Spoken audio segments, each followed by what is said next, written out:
On the fourth day of Tiltness, my film crew gave to me 4 midnight pizzas, 3 hours of sleep, 2 amazing PAs, and a naked guy in a bathtub. And welcome back to day 4.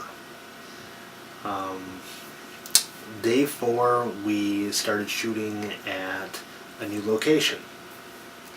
This new location happened to be my house, my wife and kids. They basically moved out of the house for 5 days. And they went and stayed with a friend of ours, and I pretty much didn't see them for about a week. So that was definitely one of the drawbacks, and trying to figure out that whole scenario and everything that we needed this house to be. Pretty much, my house had, except for one thing. So we're shooting in my house, and another plus about shooting in my house was that it's my house. So we had a couple other rooms, my kids' room and stuff, because my wife and kids had left for the week. We had the kids' bedroom, and we also had my office, and so those were able to be used as dressing rooms, and I didn't have to worry about the owners of the house because I was the owner of the house, and if something came down to where I needed to take a door off the hinges, well, damn it, I'm taking a door off the hinges. It's if there was any question about what we could or could not do at this location, it was always, we can do that. We can take care of that. I didn't have to ask permission to do things because, I was only asking myself.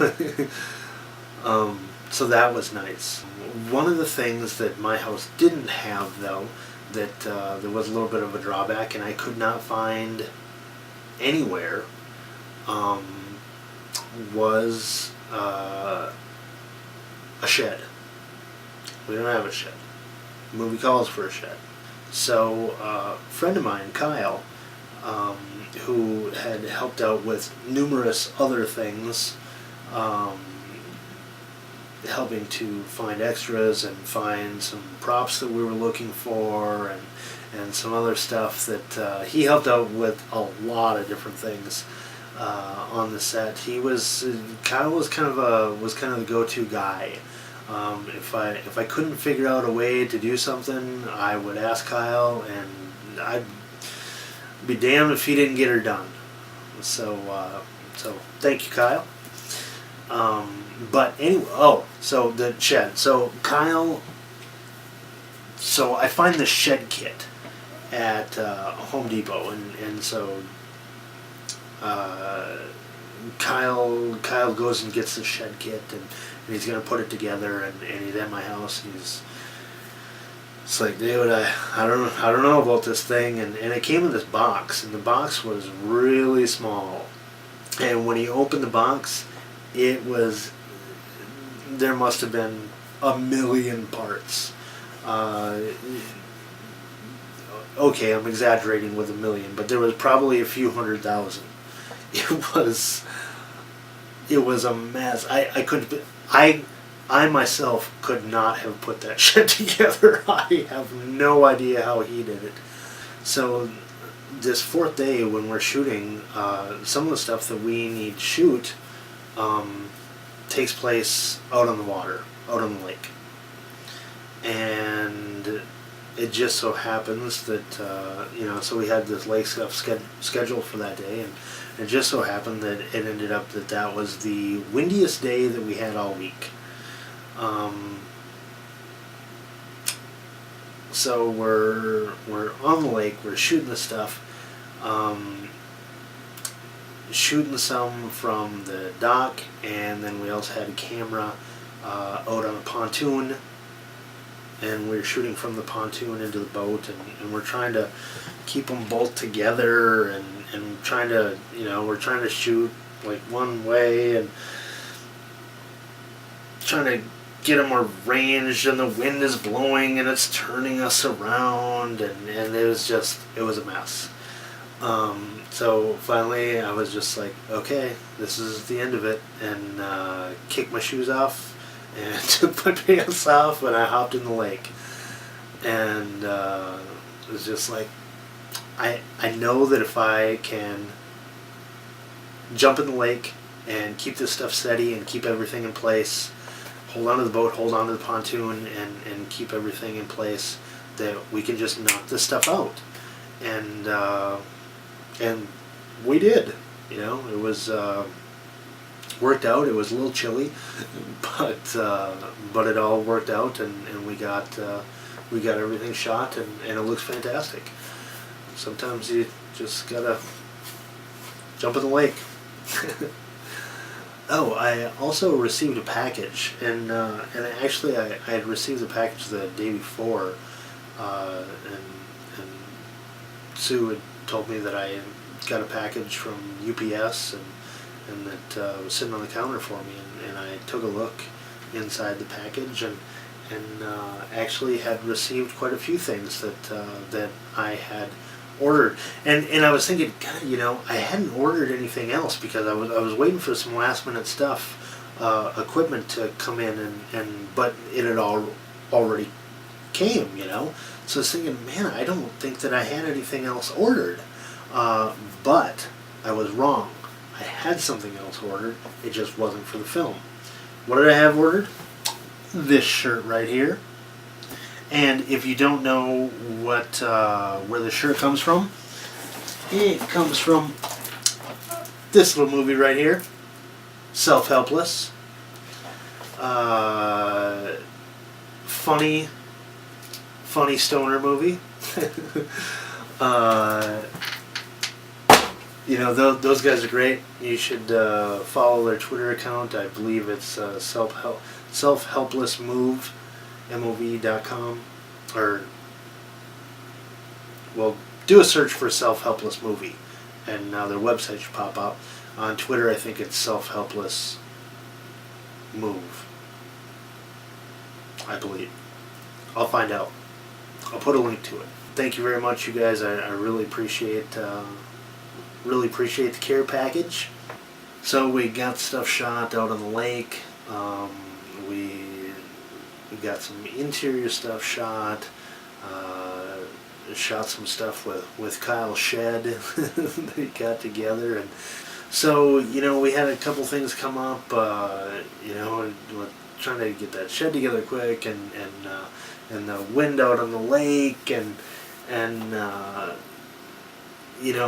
was a lot of times where things potentially could have gone wrong, and but they didn't. I really believe that to shoot a film requires a certain amount of luck or karma or something, and I don't know where it all came from, but we had some. There was one pretty big difference on day 4 that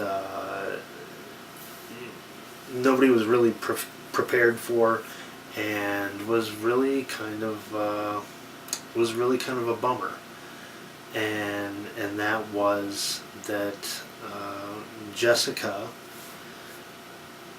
King had to go home, and we knew that up front.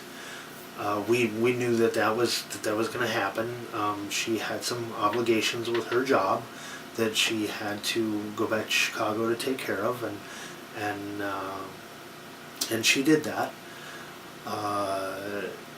Reluctantly, we missed having her there on the set, because Jessica is a huge help,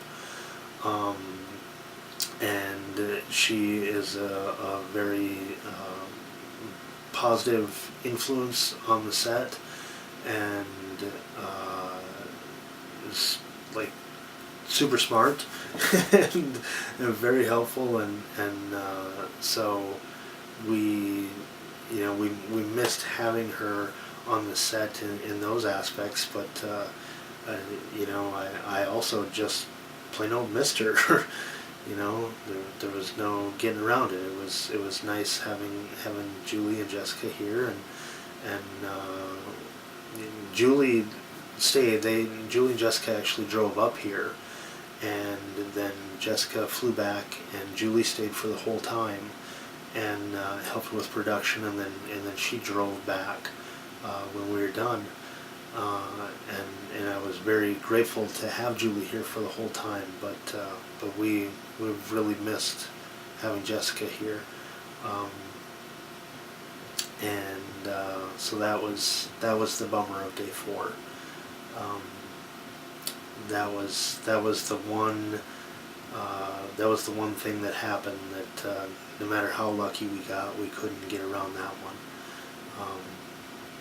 And so we had enough on our plates that we, knew that we had to move on and get the work done, and so we did that. But we missed you, Jess, and we wish that you could have been here for the whole time. So I guess that's about it for day 4, and I look forward to chatting with you on day 5, and I will see you then. Or you'll see me. Do I say that every day? Bye.